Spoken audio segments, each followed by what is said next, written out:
Welcome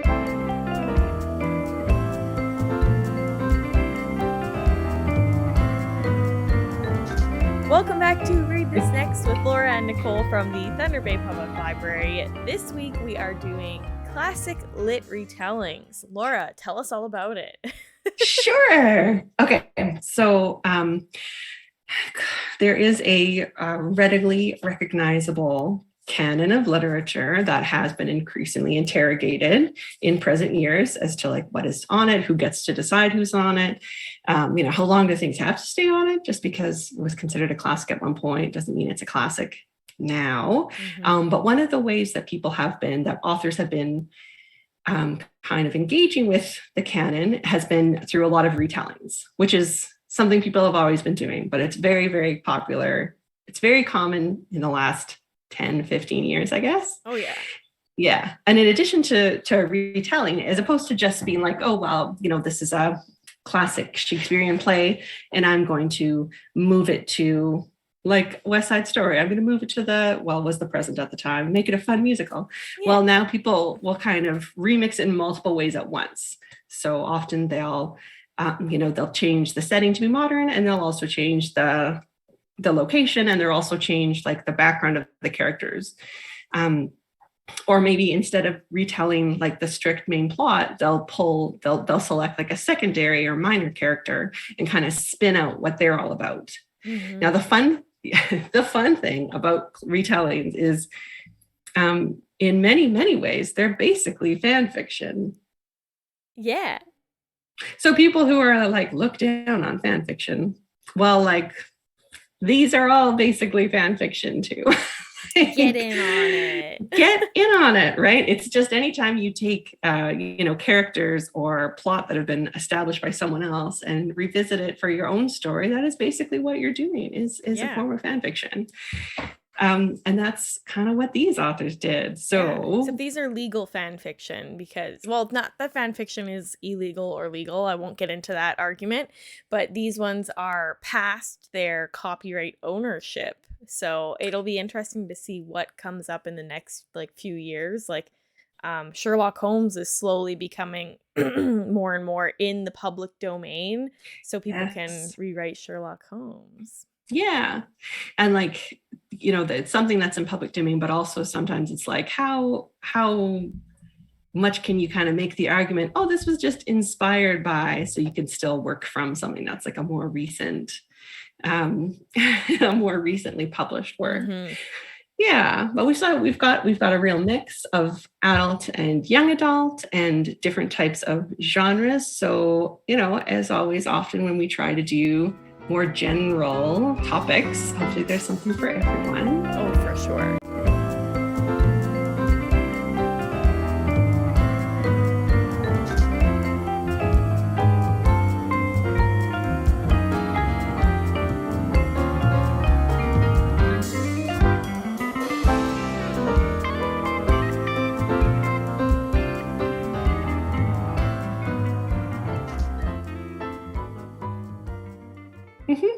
All right, you are next then. I am next. Okay, this one, we're going to a totally different retelling author. We've got Tell the Wind and Fire by Sarah Reese Brennan. And this is a retelling of A Tale of Two Cities, which I have not read. I haven't either. I have not read A Tale of Two Cities. Okay, so here's the description. In a city divided between opulent luxury and the light and fierce privations. In the dark, a determined young woman survives by guarding her secrets. Lucy Manette was born in the dark half of the city, but careful manipulations won her a home in the light, celebrity status, and a rich, loving boyfriend. Now she just wants to keep her head down, but her boyfriend has a dark secret of his own, one involving an apparent stranger who is destitute and despised. Lucy alone knows the young men's deadly connection, and even as the knowledge leads her to make a grave mistake, she can trust no one with the truth. Blood and secrets alike spill out when the revolution erupts. With both halves of the city burning and mercy nowhere to be found, can Lucy save either boy or herself? The drama. This is Charles Dickens, right?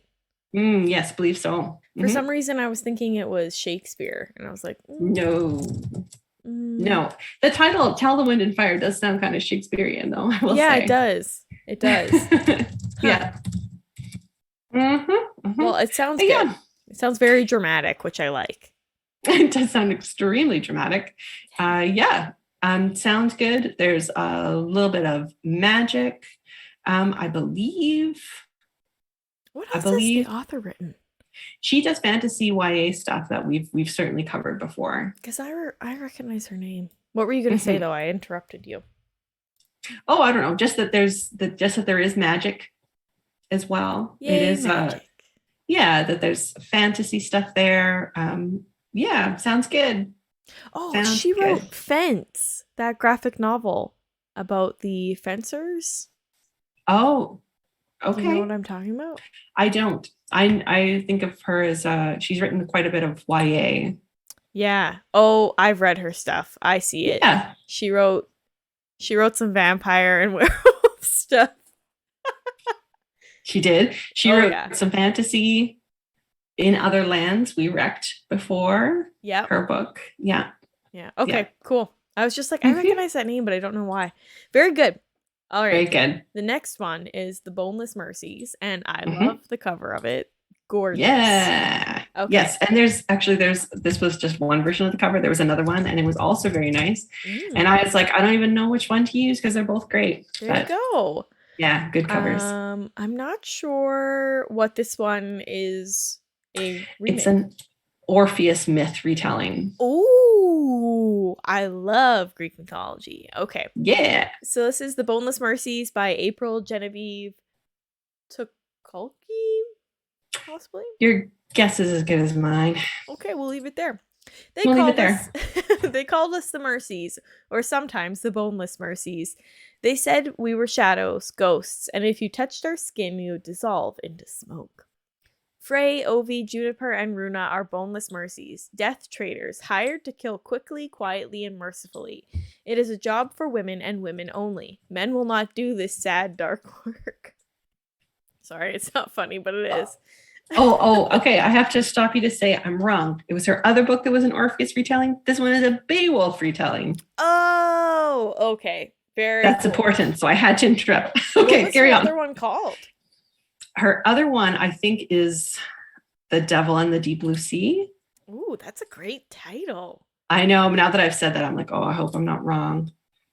Maybe I'm thinking of a different. Could be. Okay, I'll continue. Oh, no, I was right. Between the Devil and the Deep Blue Sea. Wow. That's what it's called. Okay. Yeah. I have read Beowulf, though, so we're good on this front. Whew. We're good. Okay. So yeah, men will not do this sad, dark work. Frey has no family, no home, no fortune, and yet her blood sings a song of glory. So when she hears of a monster slaughtering men, women, and children in a northern, I think it's Jarldom. Like I think it's got a J at the front, but I think it's like, anyways, Jarldom. She decides that this, the mercies.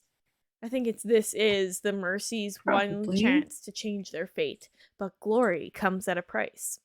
And then they say it's perfect for fans of V.E. Schwab, Leigh Bardugo, Laini Taylor, and Melissa Salisbury, which is a whole host of great authors. Yes. Yeah, whole host of really great fantasy authors. Yeah. Yeah. I can't say I've come across a whole bunch of Beowulf retellings. No. That's cool. Yeah. Yes. So I wanted to include that one in there. Yeah. All right. Our next one, and this is our last general one, yet another new classic. This one is Jumping Off of the Canterbury Tales. Wow. Yeah. Chaucer. I can safely say I have read like a couple parts, but not the whole thing of this. Nope. But I do know it's all about storytelling. So and traveling. This one it is. And so that is what this book is about. Sometimes we tell the truth. It's called by Kim Zarins. a contemporary retelling of the Canterbury Tales. A group of teens on a bus ride to Washington, D.C. each tell a story, some fantastical, some realistic, some downright scandalous, in pursuit of the perfect or the ultimate prize, a perfect score. Jeff boards the bus for the civics trip to Washington, D.C. with a few things on his mind. 6 hours trapped with his classmates sounds like a disaster waiting to happen. He somehow ended up sitting next to his ex-best friend who he hasn't spoken to in years. He still feels guilty for the major part he played in pranking his teacher and the trip's chaperone, Mr. Bailey. And his best friend Cannon, never one to be trusted and banned from the trip, has something big planned for DC. But Mr. Bailey has an idea to keep everyone in line. Each person on the bus is going to have the chance to tell a story. It can be fact or fiction, realistic or fantastical, dark or funny or sad, it doesn't matter. Each person gets a story, and whoever tells the best one will get an automatic A in the class.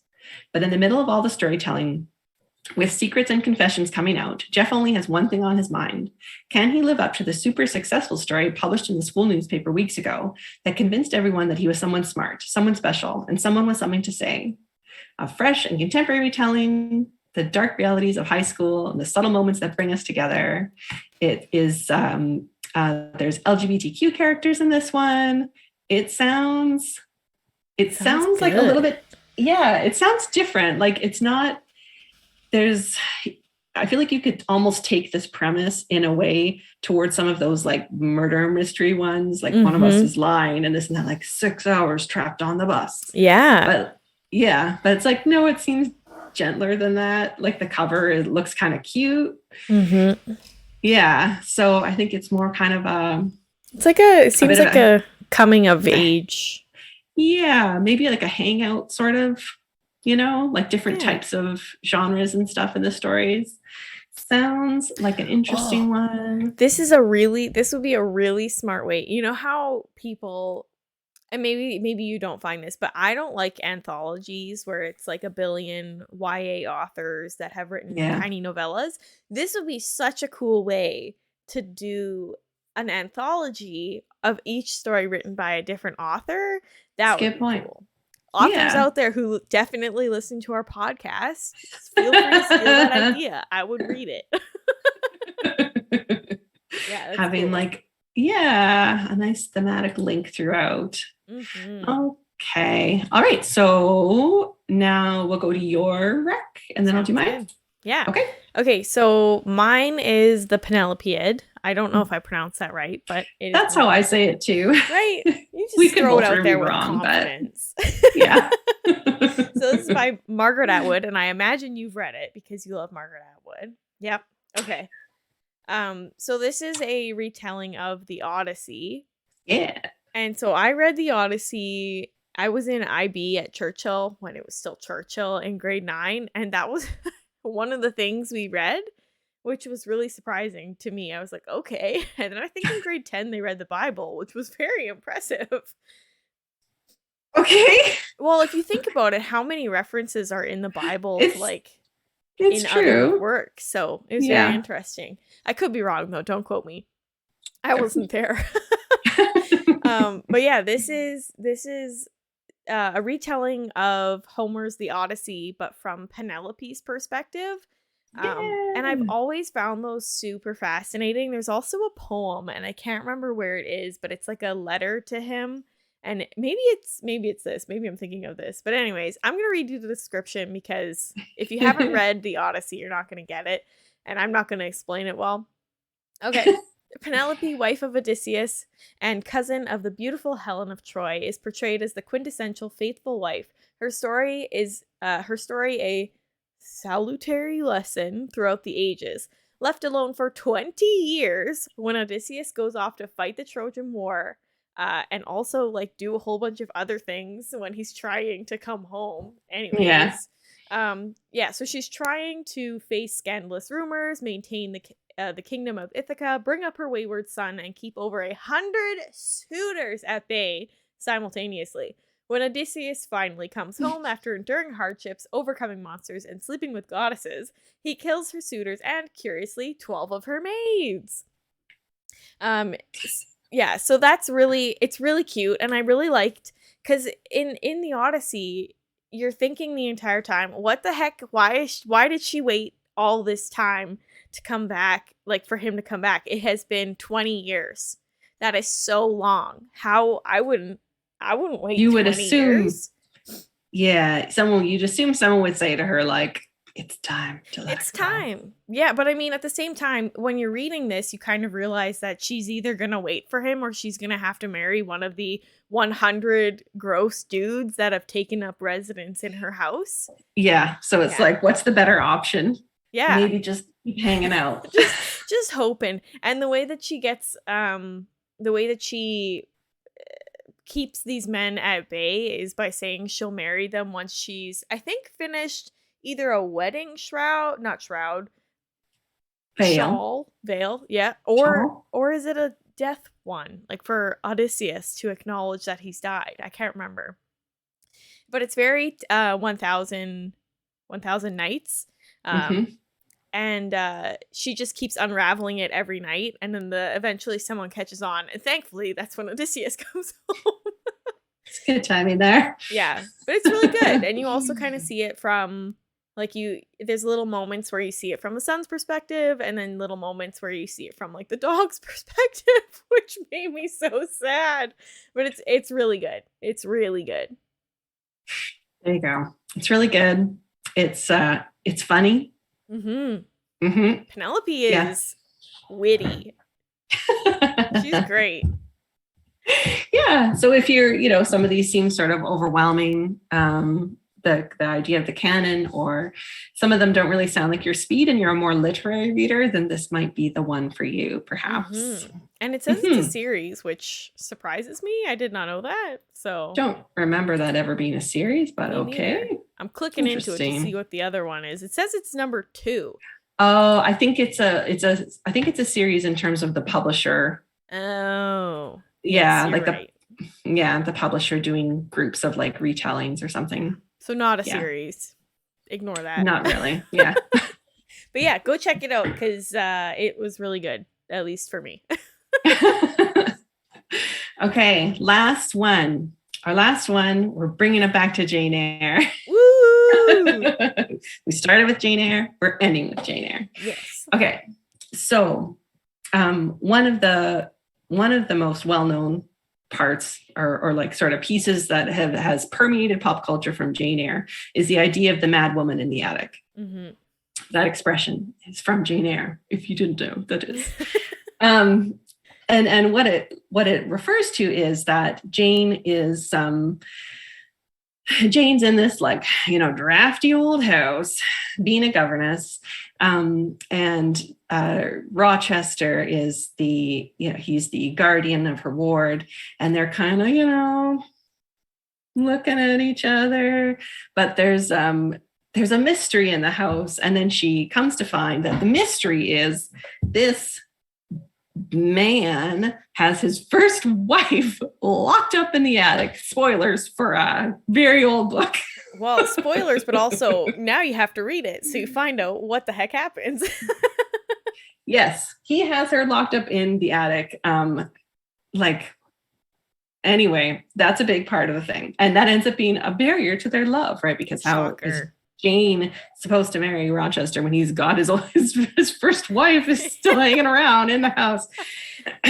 Anyway, so many long years ago, the author Jean Rhys, who is a Jamaican author, read that book probably in school because they would have been under colonial rule, and so it would have been part of the canon, right, for them, and decided that she was going to write back from the perspective of this mad woman in the attic.